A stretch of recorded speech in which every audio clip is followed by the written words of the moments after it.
Muito bem. A primeira turma do Supremo Tribunal Federal, vamos mudando um pouco de assunto, né? Falando aí, trazendo agora para uma pauta também política.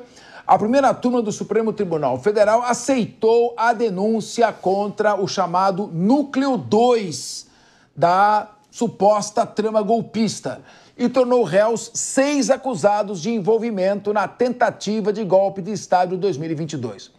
Com a decisão, chega a 14 o número de acusados que irão responder a um processo penal na Corte.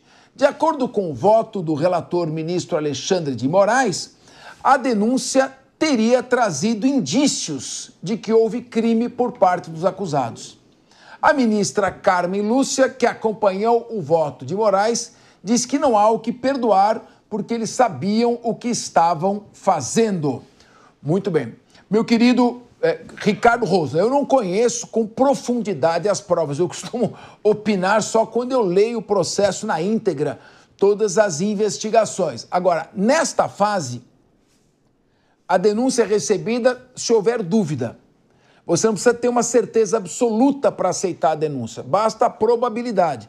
Quando chegar lá na sentença, no momento da sentença, o que a gente espera é que as provas sejam analisadas e, se não houver certeza absoluta, que se aplique o princípio indúbio pro réu.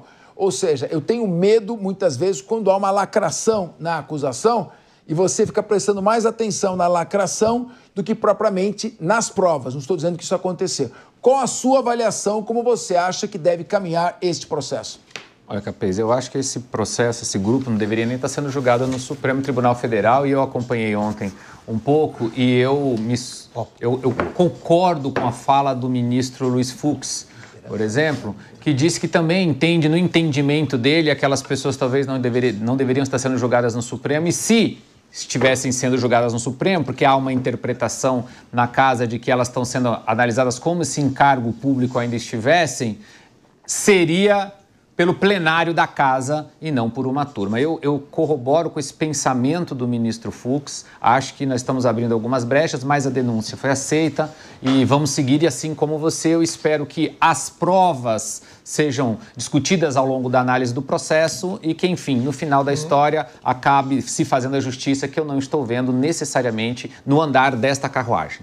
Muito bem. Sérgio Zagarino, a justiça é feita quando você não tem a menor ideia de como a justiça vai decidir um caso que ainda não começou. Quando há uma suspeita de que já serão condenados, a gente já fica com o pé um pouco atrás. E isso é importante que fique claro, que eles sejam julgados sem nome na capa do processo, julgados pelos fatos, porque o que se deve se julgar são fatos e não pessoas. E principalmente de forma que a conduta seja tida de forma individualizada. Esse é o meu maior medo em tudo que vem acontecendo e com a aceitação dessas denúncias. Me recordo que na primeira leva, que incluía o ex-presidente Jair Bolsonaro, os ministros do STF apresentaram vídeos para justificar a aceitação de uma denúncia. Foi algo assim que eu tenho alguns anos de experiência na vida jurídica e eu nunca vi juiz ter que justificar a aceitação de denúncia apresentando provas. Então, assim, é algo que a gente não sabe muito bem o que espera, é preocupante. E também concordo com o que o Rosso falou, seria muito mais confortável se essa situação fosse levada para o plenário para aceitação. Mas também é aquilo, né? Aceitou a denúncia, agora cabe o contraditório para a defesa para todos os agora réus denunciados, e no decurso do processo o que a gente espera é uma lisura, que seja também algo imparcial e a justiça, afinal de contas, né? Mas se tiver essa publicidade e não tiver individualização da conduta de cada um, infelizmente a gente já sabe o resultado que espera para eles. Rodolfo Maris. O Zagarino foi cauteloso aqui, eu vou seguir o mesmo raciocínio, eu vou ser cauteloso também.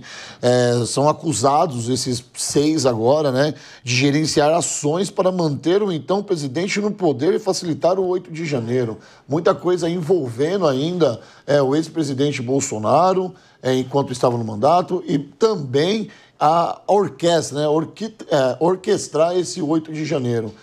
Falam sobre o Silvanei Vasquez, que ele teria feito ali blitz, que ele teria colocado ali os caminhões nas ruas, interrompendo a passagem. São coisas que não se sustentam, Capês. E o Fux, ele foi muito feliz nas suas declarações. E eu faço coro ao que ele disse aqui. São provas que não são cautelares, são provas que não são contundentes, parece que está sendo... Estão orquestrando para achar culpados e colocar todo mundo dentro do mesmo cesto. As pessoas devem ser individualizadas, cada um naquilo que fez, ou cada um sobre o seu cargo. Não pegar e colocar tudo no mesmo cesto e falar, agora vocês fizeram isso. Calma, a gente tem que entender todas as provas e eu espero que a defesa desses 6 seja bastante enfática no que diz o direito. Muito bem. Leandro Ferreira, gostaria de ouvi-lo também. Olha, as pessoas vão ter que responder por aquilo que elas praticaram, né? E, infelizmente, foram crimes graves e eu entendo que precisam ter seu direito de defesa garantido, precisam ter uma devida dosimetria, mas também o Supremo Tribunal Federal fez aí as divisões em grupo, né? Em levas em que está aceitando ou não, né? As denúncias, na verdade, a PGF, né? Fez a separação em grupos e separou esses grupos por importância, né, em blocos. O primeiro bloco era o grupo mais importante e o ex-presidente Bolsonaro estava nele.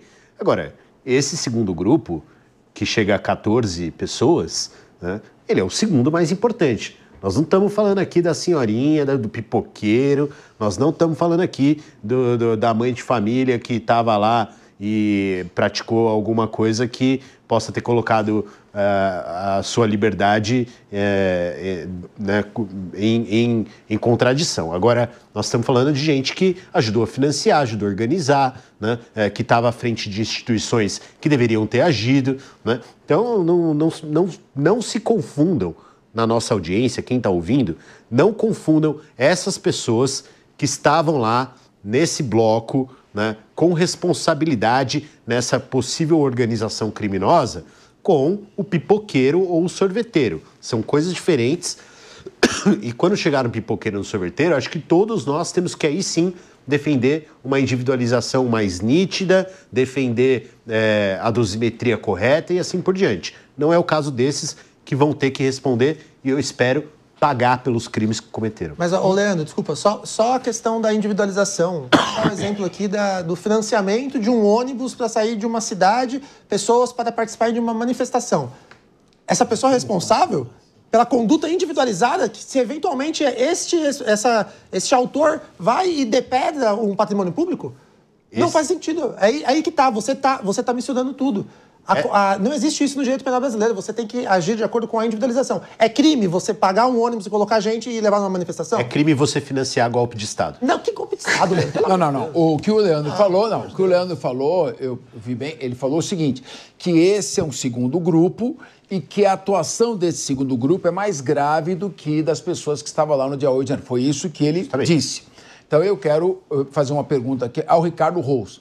O que eu não consegui, eu não estou dizendo que não houve, mas eu não consegui identificar uma relação entre esse grupo e o que aconteceu no dia 8 de janeiro, quando esse grupo já não tinha mais o poder para agir. Como se ligar uma coisa com outra, quando já tinha um novo governo, outras autoridades, outro diretor-geral da Polícia Federal, comandantes de exército já devendo sua lealdade ao presidente eleito. Como é que poderia ter relação uma coisa com outra?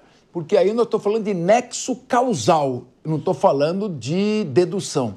Capês, olha, se você não conseguiu conectar, e olha que você é um dos maiores juristas desse país, não conseguiu conectar, eu não consigo conectar e eu não vejo quem consegue conectar. Tinha gente, como é o caso do Felipe Martins, que nem estava onde disseram que ele estava, ele falou, olha aqui o meu celular, olha as torres, investiga. As pessoas falaram, não vamos fazer isso, disseram que foi para os Estados Unidos, o cara não foi para os Estados Unidos. Ou seja, o julgamento é um julgamento político.